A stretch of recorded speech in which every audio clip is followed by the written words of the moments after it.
I came up and talked to this sheriff 30 days ago, or maybe a little longer now, to get the truth out of him. And he told me, yes, our country's off the rail. He talked all the good stuff, just like what I know. But yet, when we come down to it, he bowed under pressure to the federal government. And don't tell me he didn't bow under pressure, because the federal government is very good at following somebody around, getting people to follow around, put fear into them, so they make sure they're on their side. And maybe that's what they did, sure, maybe they didn't, I don't know. But I know how the federal government, the FBI works. They follow his grandmother, the preacher he was talking about. They follow everybody to put fear in them, because when you get fear, you're not thinking rationally. And that's what I can say about the sheriff. And the BLM aren't the first ones that have had issues. That's what I'm hearing. A lot of. I mean, I could give you listening. I fight fire in this country in the summertime. I tell you horror stories. Were the Hammonds the first ones you've known, though, that have been charged with terrorism? Absolute first. First that have been charged with anything. I've been fighting fire in a canyon and had the BLM light a backfire behind me and stick us in a canyon. They don't even get reprimanded. Wow.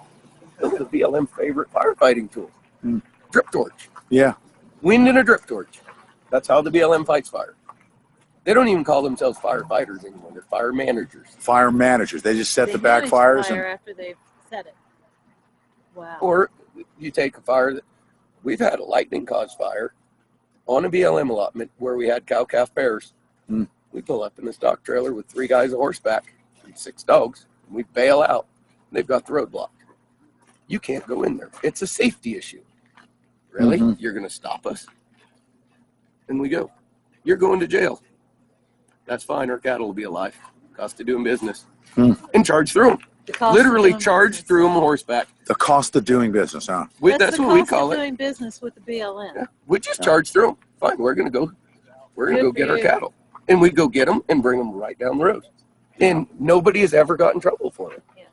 I've seen things that I've seen BLM rigs where you either move it or we're pushing it out of the road with a bulldozer. They'll have a bulldozer making a fire line. The BLM will say, you have to stop. I'm not stopping, so you move it or I'm going to push through it. And ranchers will. When a guy gets pushed far enough. Yeah.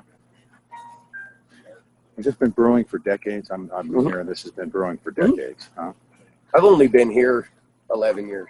Just about 11 years. 11 years this spring. Yeah. But I came from northern Minnesota, where it's national forest.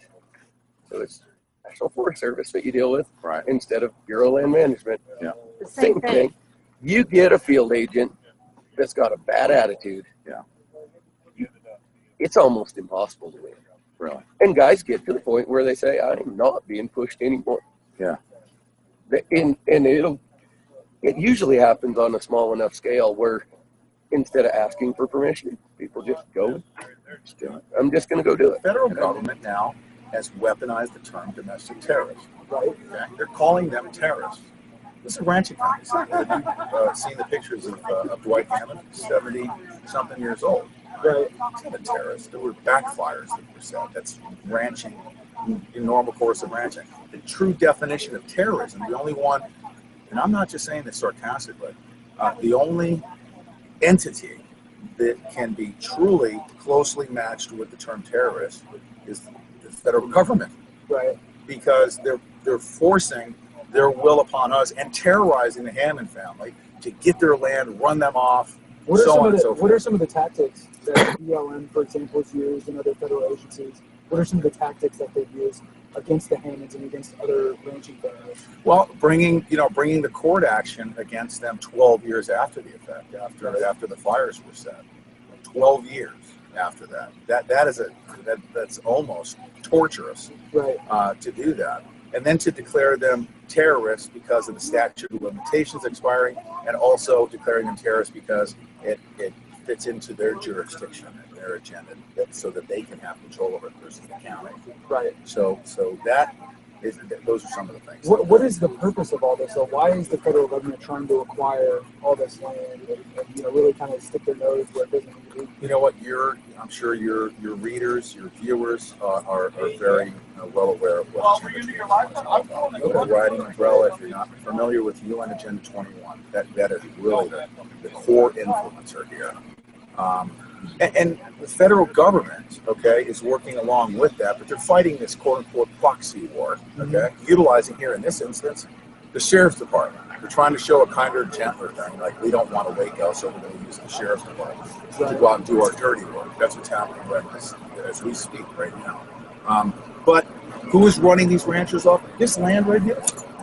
You probably heard and were inspired because there was this quote-unquote standoff. The guys took over a federal government. Let me write that out. We have a Bundy family trying to help other ranching families. There have been 100 of them, over 100 of them, that have been forced off of this land since 1908. Families. It's outrageous. That's what this is about. This just happens to be the headquarters or ground zero for that. Right. But this land right here, ranchers have been kicked off of it. Families have been boxed out. Why? Because if you can control the land, the water resources, you can control the wealth and therefore control. What they're trying to do is to divide us because I'll tell you what, I mean, I've been to Baltimore. Whether or not you like them burning down buildings and stuff like that, I've heard them saying that it's a great political tool. It gets them on TV. Right. And they're pissed off, excuse my French, about their issues.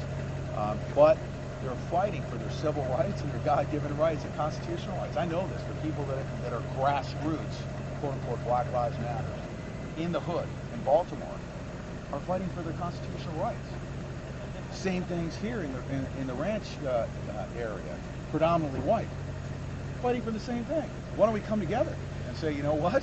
I told them, I said, there's going to come a day where you may want to join up with the ranchers, okay? Right. Don't let them racially divide us. That's what they're doing. They're going to keep us separated. Divide and then conquer, of course. But because of the circumstance of this standoff, they are on federal property and they are armed. They will be arrested either there or at home.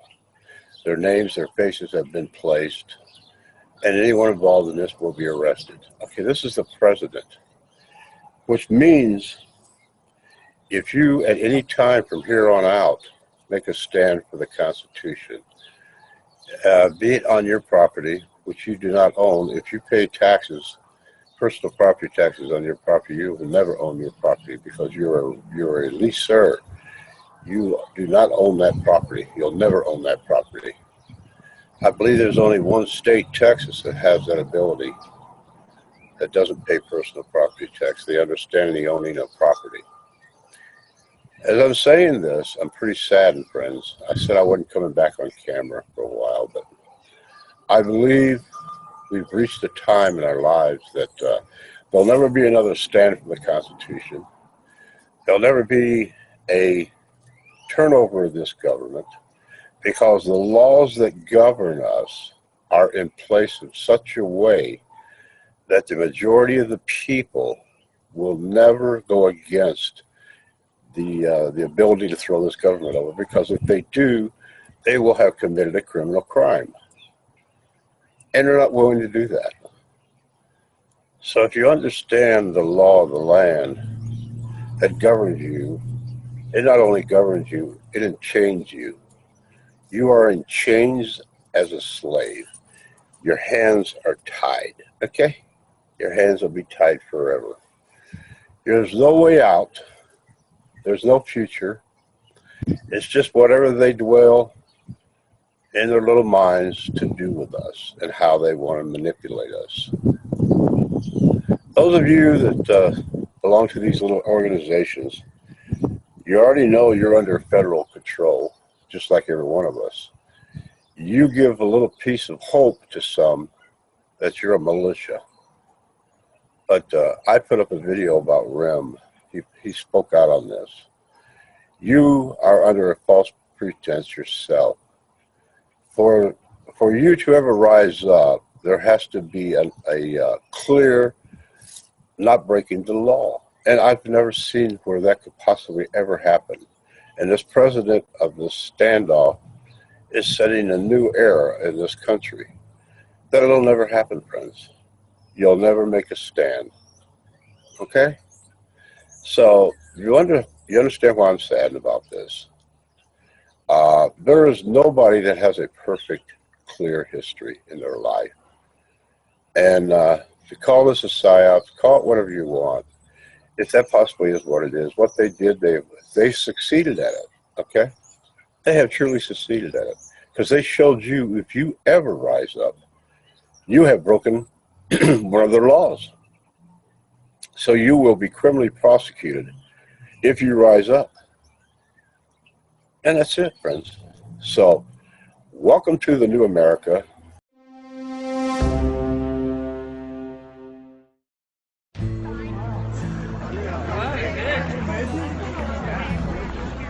We have basically taken over the Malheur National Wildlife Refuge, and this will become a base place for patriots from all over the country.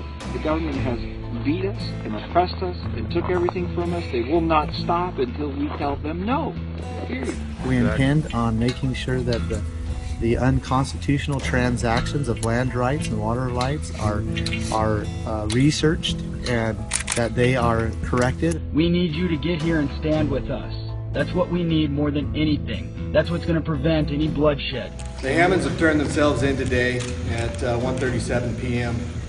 in accordance with the law. Terrorism is when somebody is put in extreme fear to control them. Who here has been put in extreme fear to control them? Has it not been the Hammond family? Has the federal government put extreme fear in them? I have not seen this many angry bearded men in Oregon since I referred to Blue Moon as a craft beer.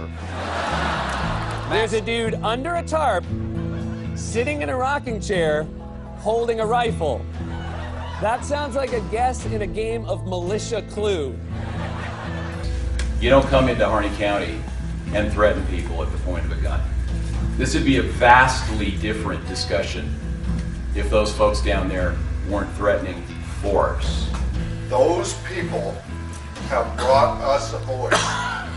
I don't necessarily want them to go home because I want to hear what they have to say so that I may consider it. I go towards those guys, Blaine sucker punches me again, he moves in, Blaine punches him in the face and busts his face open, so I ordered my team to evac. We don't return violence with violence. They say they don't want to bother the community, but you know what? Our little kids are sitting at home right now when they should be at school. Before this thing turns into something negative, which would ruin all of that, I think we need to find a peaceful resolution and help you guys get out of here. We're getting ignored again, sir. I didn't come to argue, I just came to offer you guys a peaceful resolution. So, I appreciate it.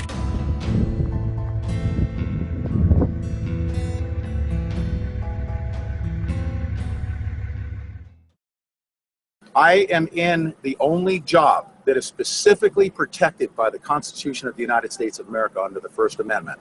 John F. Kennedy actually inspired me when he told me that. I have the only job right now that is specifically protected in the Constitution of the United States of America. And I'm going to exercise those freedoms to the best of my ability, lawfully and constitutionally. And I have some words to say. And these words are very, very important, and I'm going to make sure that that they're heard. Here we go. Individuals working for the Federal Bureau of Investigations, I want you to listen carefully. I'm going to read something to you from the Declaration of Independence. We hold these truths to be self-evident, that all men are created equal, that they are endowed by their Creator with certain unalienable rights, that among these are life, liberty, and the pursuit of happiness, that to secure these rights, governments are instituted among men, deriving their just powers from the consent of the governed, that whenever any form of government becomes destructive of these ends, it is the right of the people to alter or abolish it and to institute new government. laying its foundation on such principles and organizing its powers in such form as to then shall seem most likely to affect their safety and happiness. Prudence, indeed, will dictate that governments long established should not be changed for light and transient causes. And accordingly, all experience hath shown that mankind are more disposed to suffer while evils are sufferable than to right themselves by abolishing the forms to which they are accustomed. But when a long train of abuses and usurpations pursuing invariably the same object evinces a design to reduce them under absolute despotism, it is their right, it is their duty to throw off such government. May God bless America. A vehicle here. This is where I'm at the airport. You know, I had a chance to exercise my right, my freedom of speech, my freedom of expression. If they should consider me reading parts of the Declaration of Independence as an agitation, a form of agitation, so be it. Have them call me an agitator. Federal government, it says in Article 1, Section 8, Paragraph 17, I'm going to read it to you, to exercise exclusive legislation in all cases whatsoever over such district, not exceeding 10 square miles, that's Washington, D.C., as may, by secession of particular states and the acceptance of Congress, become the seat of the government of the United States, and to exercise like authority over all places purchased by consent of the legislature of the state in which the same shall be. What that means is that Congress and the state legislature must approve the purchase of land, okay? It's very, very important. Both of them, okay, must approve it. For the erection, here it is, very specifically, for the erection of forts, magazines, arsenals, dockyards, and other needful buildings. And what that means, ladies and gentlemen, is that the consent of the Congress, plus the consent of the state legislature, plus the purchase of that land for a fair market value, must be for the specific purpose of forts, which is military bases, magazines, that's where munitions are stored, arsenals, that's where guns are manufactured and stored, dockyards, Navy dockyards, and other needful buildings, such as federal buildings and post offices. Ladies and gentlemen, I'm here to tell you right now that this FBI facility right here is operating covertly to figure out who is learning this and who is in opposition to what the federal government land grab is what they're attempting to do with the federal government. These people are operating covertly because they want to figure out who's learning this stuff, and they want to shut them down. They want to find out who is not fearful, and they want to put fear in their hearts.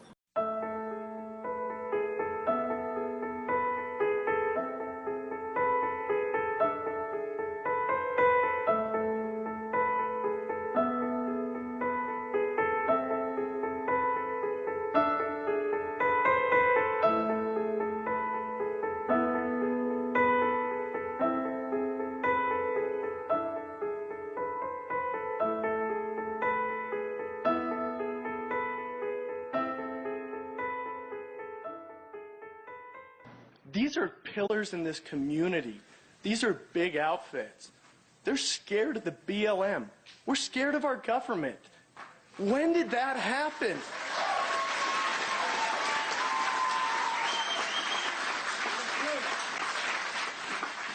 That baffles me. So,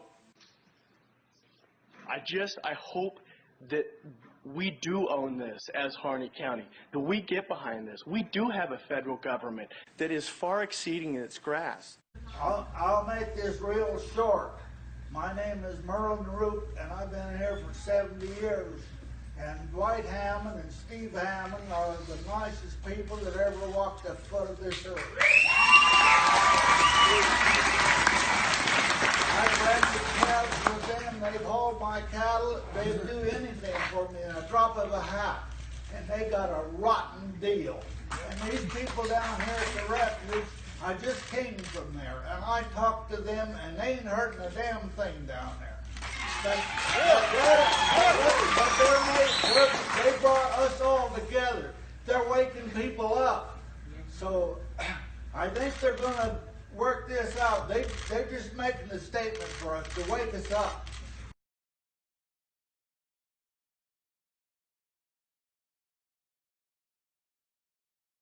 I have a lot of respect for law enforcement. I have a lot of respect for those men out there doing something that I don't agree with. Brave, brave man standing up for our rights. That's right. Sheriff, I came up here because you had a straw vote earlier, and first you asked the question, do we want this to end peacefully?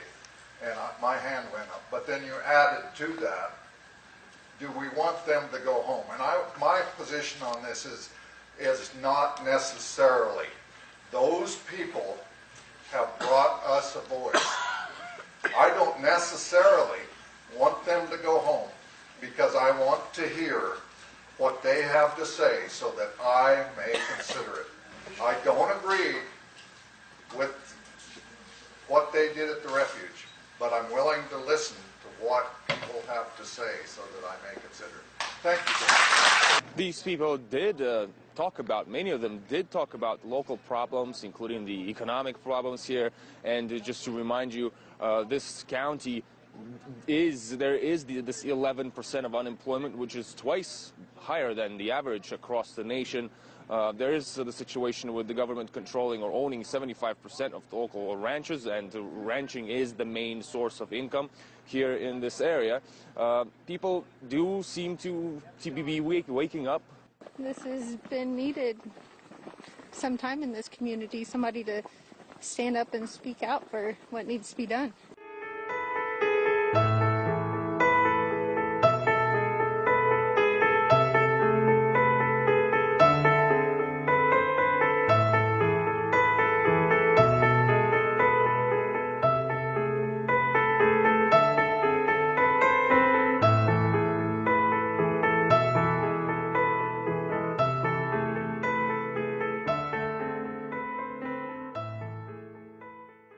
So let's say I'm a Muslim American. Okay. And I don't like the way the government has trampled on the civil liberties of members of my community. Should I then take a rifle and go occupy the Department of Homeland Security? Okay. All we're doing is protecting the livelihood of the people here. So we're walking onto ground zero of the occupation of armed men here at the Malheur National Wildlife Refuge. They've taken over these federal buildings. I'm told they're actually in there. So this is the control room of this militia standoff? Well, it's not a militia standoff. That's standoff. Well, it's not even really a standoff. A lot of people around the country are watching this, and they're looking at you guys and like, these white guys that came in with their weapons Well, that's kind of racist, white guys. Well, they're pointing out. You're going to point out if it was all black guys, would we say those black guys all Yeah, came they in? would No, say that, and they would say the federal wouldn't. response would be different. They No, would they say wouldn't. that. They would Well, not say that. They would not say that. The No, they would not conversation say is that that because now they're profiling. a lot of people around the country are looking at what's happening here and looking at the fact that there's really no law enforcement around here and the feds haven't come in. And they say that if this was a group of African Americans protesting, and if it was a group of Muslim Americans, for example, the response has been and would be a lot more different, and it would be a lot more forceful. Well, my heart goes out to anyone who has violence perpetrated upon them, okay? And we welcome any support from any, from any community. Freedom has no color. It's colorblind. It belongs to all, race, color, and creed. For myself, I worked hard with my own money to buy my ranch, okay? A lifetime dream to have my own, and it took a lot to get there. And so that's all we're doing is our own personal property, our own personal livelihood, our own personal lives. I understand, but let's say that's and so my personal. If there's a Muslim in the same situation, or a Native American, and the same thing, most certainly they should kindly and as gently as possible protect their own life, liberty, and property. Near the entrance, I spotted a familiar face, John Ritzheimer, the ex-Marine who organized an armed protest in front of a Phoenix mosque last year and who created a website selling anti-Islamic gear. And so I had to ask. A lot of people are saying, imagine if Muslim Americans took up arms and protested the federal government. What would the response have been? There is a double standard there. No comment. Do you think they would have gotten away with it as you guys are? Well, Can I see? And I ask you that because I see a gun right there. This is not about religion.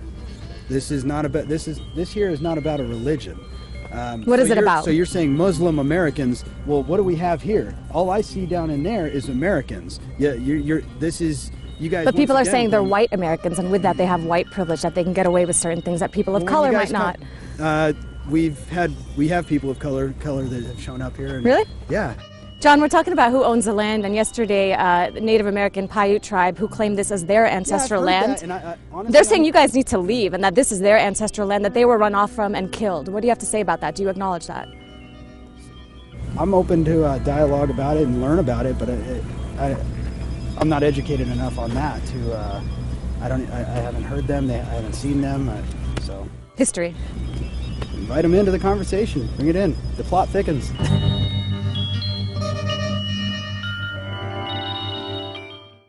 And what are we to do when the last line of defense, the sheriff, has ignored all petitions? Are the people to allow it to happen anyway? Or are they to stand up so that these egregious actions, so that these wrongs do not come upon other people? And that was the choice that we were faced with. What are we to do? Are we to just go home and allow these things to become the normal? Or do we stand because we love our neighbors for the last decade? And so that is why we are here. We love this community. We have learned to love them even more since we've been here. They have brought us food and warmth and comfort. But most importantly, they have brought us their support and their desire to be able to stand on their own. Many of you have asked, how long will this go? And we say to you, not a minute too early.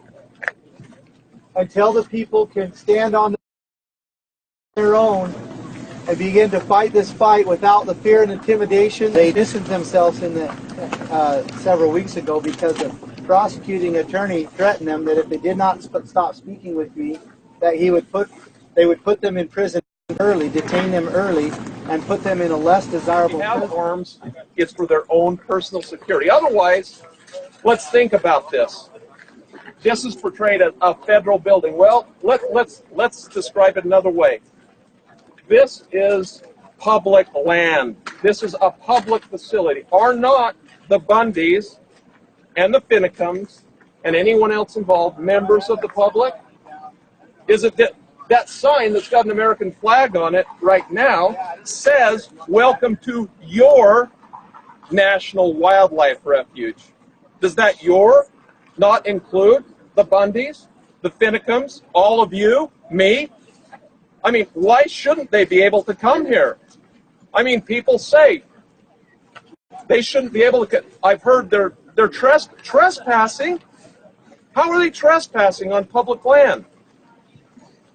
How do you differentiate this between the armed occupation that former U.S. Attorney General Eric Holder engaged in 1970 of an ROTC building at Columbia University? What's the difference? Amen. Yes, sir. What is the difference? If they have arms, it's because of concerns about their own personal safety. So if Eric Holder can do that and then become the U.S. Attorney General, we need to rethink the narrative here.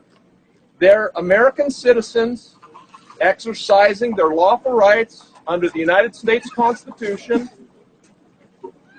They're on public land that was basically unoccupied. I can't see that they've caused any damage to anything. I think you need to really seriously relook at the narrative that a lot of the media is trying to spin about this. The Idaho 3%ers militia showing up. That was the Idaho 3%er militias showing up. They're driving down into the compound to have a meeting with him and Bundy and discuss security. Okay, they are unarmed at this point, but they are unarmed at this point. But you know, we're going to see what happens out of this meeting, right? We know that they've set up a perimeter on private property outside the refuge, and they are monitoring what is happening. So, you know, it's starting to happen. There's some other militias that are going to be showing up here. So we'll bring that to you guys. It's very exciting. We're very happy to see this happen, and hopefully they'll keep both sides in check. Both sides in check, and you know, we won't have something terrible happen here, okay? There's power in numbers, especially when it's peaceful, so just hang in there with us, you guys, okay? Hang in. We'll have more information.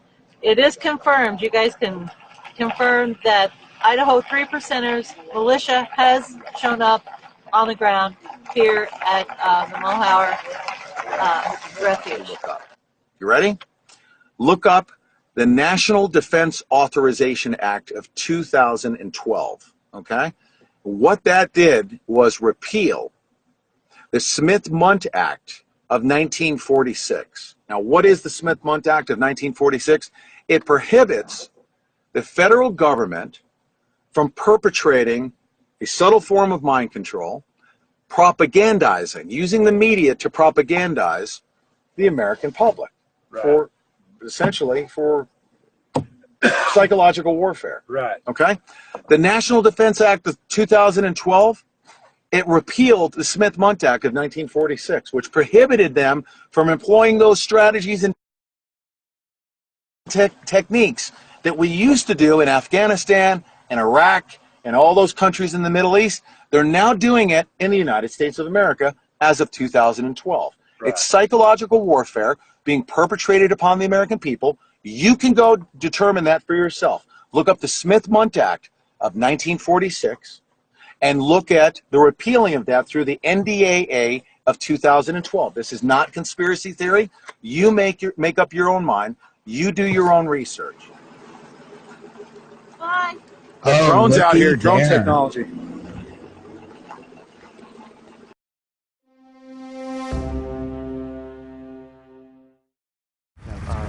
They just surround the compound. Oh, I know. Their perimeters are like, you know, they just keep an eye on everything that's going on, and if we need support, they'll come in. They're just making sure that nothing, as they say, nothing stupid happens. And the idea is to prevent sort of their words or a Waco style situation. Yep. Is that something that might worry you? I know. It brings a lot of peace to me. I mean, are you worried that that could happen? No, not because of them. I mean, if they weren't here, I'd worry about it. But because of them, I don't worry about it.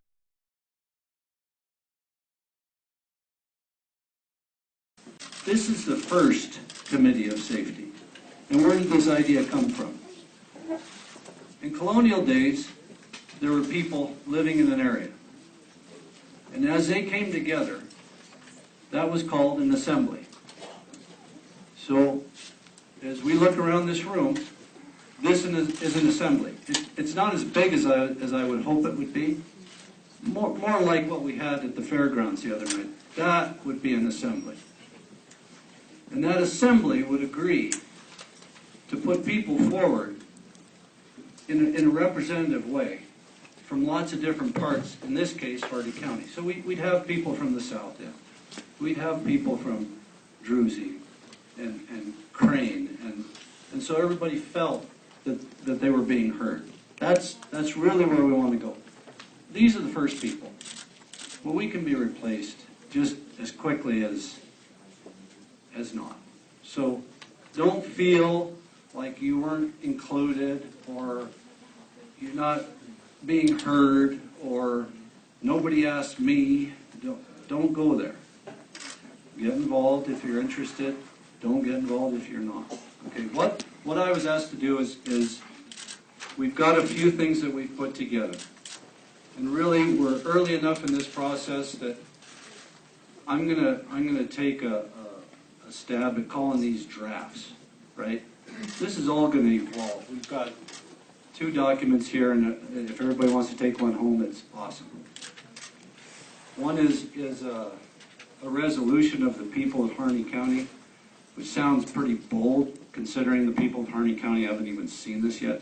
It's a shot, right? The other is possibilities on a spreadsheet that compare state and federal controlled grounds and how the revenues might be different. Those are some of the things we've been working on. The federal agencies are overreaching their authority in many jurisdictional directions within our county and also specifically with the Hammonds. Number 3, we do not speak for the Hammonds. Number 4, we do not speak for Ammon Bundy or his associates or any other advocacy groups. Number 5, we do want to unify the county for a better future for all of its residents. Number 6, we hope to work with and not against the county sheriff and his officers. Number 7, we do want the people of the entire county of Harney to be involved in the issues in front of us regarding the land use and economy of our county. Number 8, we do not want any issues to create a violent confrontation between any groups. Number 9, we are not involved in planned protest in Burns or the convoy from Bend to Burns on the 2nd of January 2016. Yeah, that's, yeah, right here. I'd like to speak to that just real quickly. We did participate in the rally to support Hammonds. However, we were not involved in the planning of that. We were at the last minute. We decided that we were going to participate because we were unsure of how it was going to go. But it went very well in the community here, and we were glad to be there to support the Hammonds. That's how we fit in with that rally.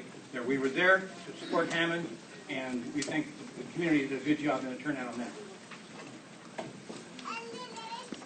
Number 10, we think that there may be a systematic statutory solution to the jurisdictional issue like the Hammonds. Number 11, we believe that our county can have a much better economy by using the resources contained within Harney County.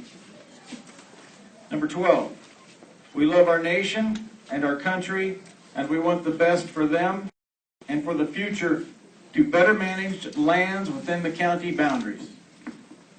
Those would be the Harney County Committee of Safety founding principles. I'd like to talk to that, to the 13th one there. By saying consensual, that means that this group operates at the consent of the people. Operates at the consent of the people in this county. Okay, we're not speaking for you until we know that you're behind us and with us.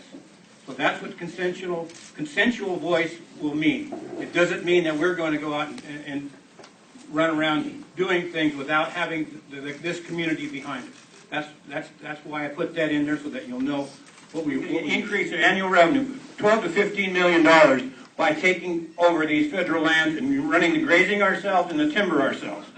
Okay, that's a very important point, because as we go through this process, as you're going to see in a few minutes, we're going to be starting to talk about how we can take over federal grounds in a legal fashion in Harney County. People are going to be scared to death. Well, my God, there goes my job at the Forest Service. My God, there goes my job at the BLM. We've only been on this committee a couple weeks, and 2 weeks ago, I didn't know what a committee of safety was. So I looked up the definition, and I'm going to read it to you before I read you this letter from the committee of safety. Melody, step up. Use the microphone. The first Committee of Safety was formed prior to the Revolutionary War to fight the tyranny and oppression of a corrupt government and its officials, and to protect the safety, health, and welfare of the local citizens. So that's the definition of a Committee of Safety, and it's 300 or 400 years old. My name's Chris Briles. We're not here to downgrade our law enforcement in any way, shape, or form. We are not here to cause problems. We are not here to do anything against our local law enforcement. We support them 100%. We are here to help and work with these people, not against them. I want people to realize that we need the support of the community. We need the support of the people in Harney County. You need to understand that fear and intimidation does not get people together. You can't organize people in a positive manner with fear. You can't do it. You can do it with common sense and love and cooperation. The resolution of the people of Harney County on the status of Harney County lands managed by the federal government. Whereas Harney County is a rural county within the state of Oregon, within which about 73%, that is equivalent to 4.8 million acres out of 6.5 million, is managed by the federal government. And whereas Harney County is blessed with an abundance of grazing and forest lands which are capable of providing valuable resources to its people, county, and state government. And whereas Harney County at one time was one of the wealthiest per capita counties in Oregon when its resources were being developed and utilized to their sustainable capacity. And whereas Harney County is now near the bottom of the per capita income in Oregon due to the diminished use of its natural resources and mismanagement of its public lands. And whereas the federal government and the state of Oregon have failed to manage these public lands in the county in a manner that is protective and beneficial to the residents of Harney County.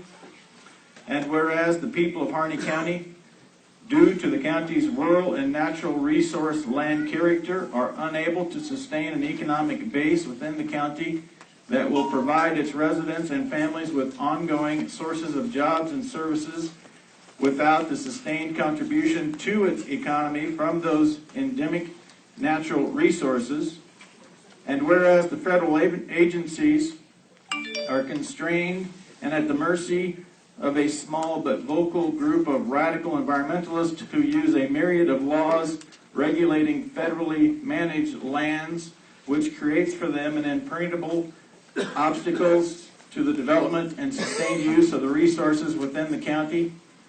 And whereas the ownership/control of those lands within the sovereign state of Oregon are held to a de facto manner by the federal government, which holding is in violation of the Constitution of the United States, which would be Article 1, Section 8, Clause 17, as well as being to the detriment of the best interest of the state of Oregon and the county of Harney residents. And whereas within the county of Harney residents resides, let me start this one over, whereas within the county of Harney resides the personnel, talent, and skilled workforce to locally manage those public lands and develop and market those public land resources in order to better sustain the local and state economies while providing a healthier, safer environment on those public lands now under federal management. And whereas, because the county sheriff, duly elected by the people, is the rightful premier law enforcement officer in Harney County and the first and last line of protection from abuses, both from private and public offenders of our laws and Constitution, and said Constitution as premier law of the land. And whereas the local management of the public land within Harney County will create a simpler, more efficient, more manageable, more productive, and more functional use of those lands. Therefore, be it resolved, we we, the undersigned residents of Harney County, do hereby support the development of a plan to provide the expedient, systematic, and harmonious transfer of all currently managed federal lands within Harney County to the jurisdiction of the people of Harney County, Oregon. That's what I'm talking about. Yeah! Yeah!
Same issue here.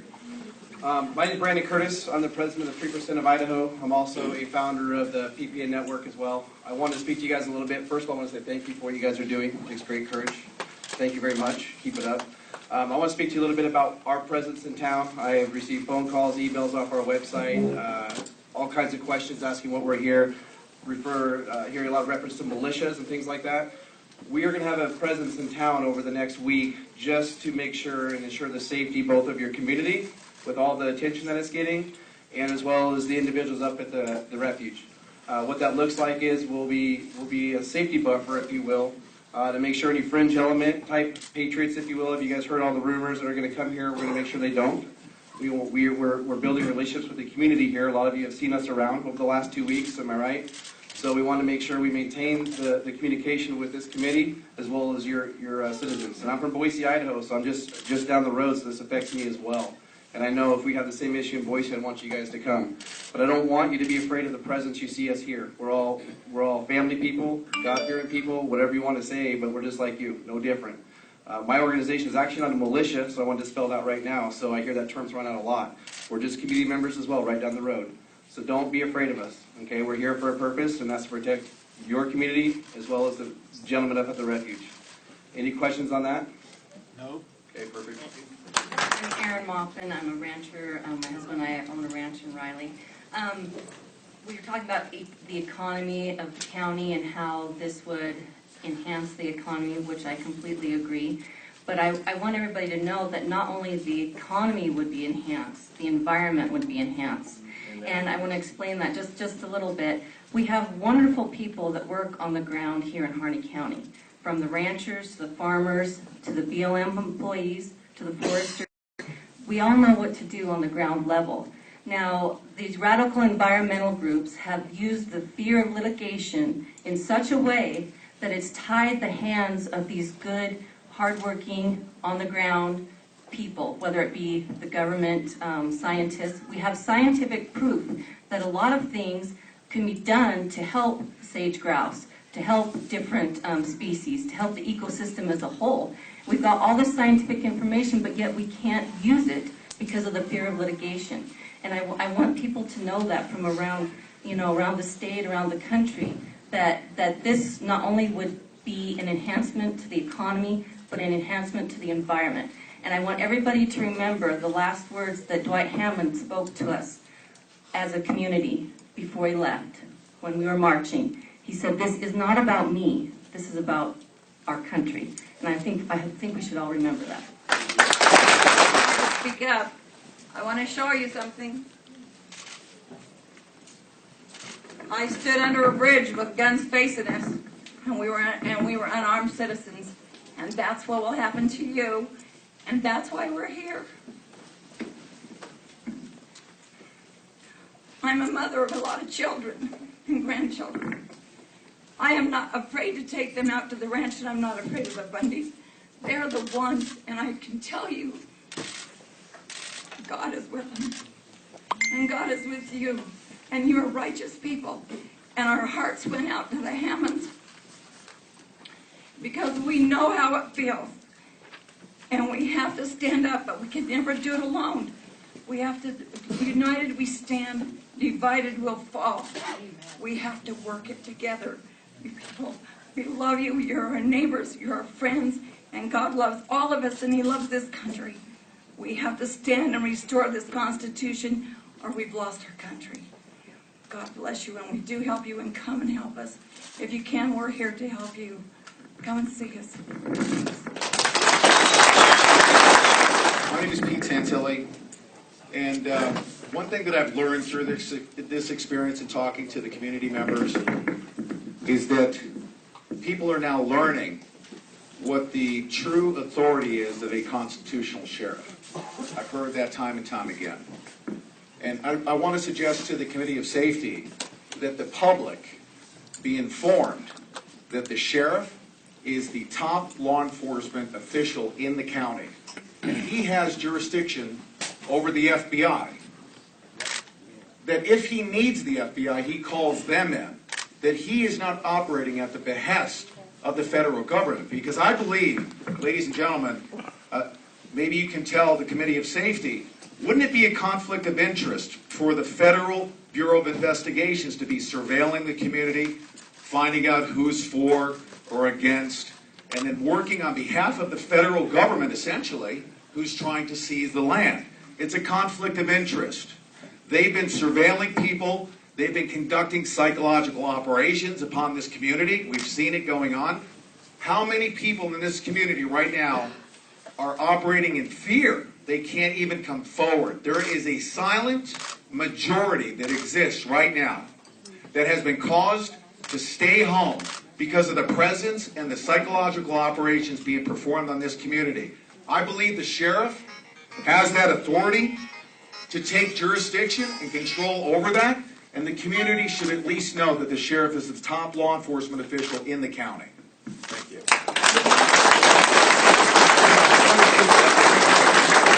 I can just stand, come here.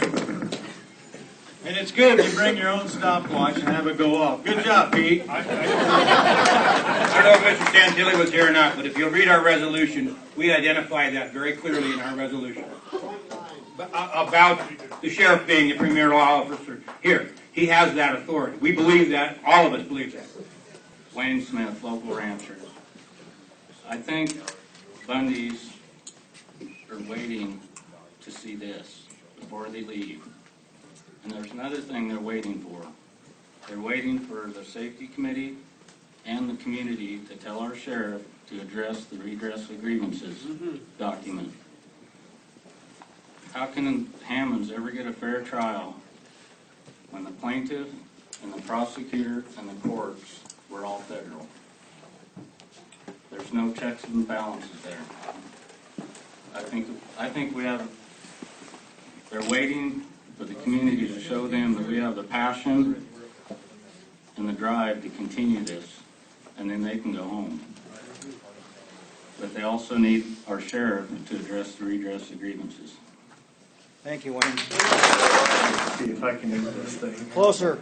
My name's Pat Holliker, and I spoke the other night at the town hall deal, and my phone has been ringing off the hook from ranchers that, excuse me, I'm not comfortable speaking in front of people. That's so all right, dude. You guys can understand that. Don't worry about it. There's a lot of folks out that are scared, and they're scared of their government. This is America. We're not supposed to be scared of our government. Yes, sir. These ranchers, I can say conservatively, there's at least 60% of them that would love to stand up, but are scared of the repercussions from the BLM. That's a lot. That's not being reported in the news. They're reporting that, you know, the town of Burns is against what the Bundys are doing. I have yet to hear that from the ranching community. That's not what I get. When I'm a silversmith by trade, okay, so I got lots of time to sit around, and I engraved one pair of earrings in 5 days because of the response. That people are like, please keep saying that, keep reiterating that we are scared of the BLM, that they will cut our permits. So keep that in mind when we're talking to these guys, that this isn't necessarily an accurate reflection of all the people out there that would like to step up and actually make a statement, but are scared of the problem. Good job.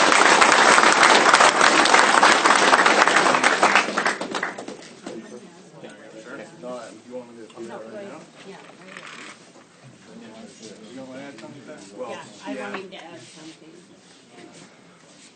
So for a lot of folks in the media and in town, a lot of these folks, there's no possible way for most of them to own enough deeded ground to run a sustainable, profitable, because now they destroy the value of your ranch. You can have a really wealthy, prosperous outfit.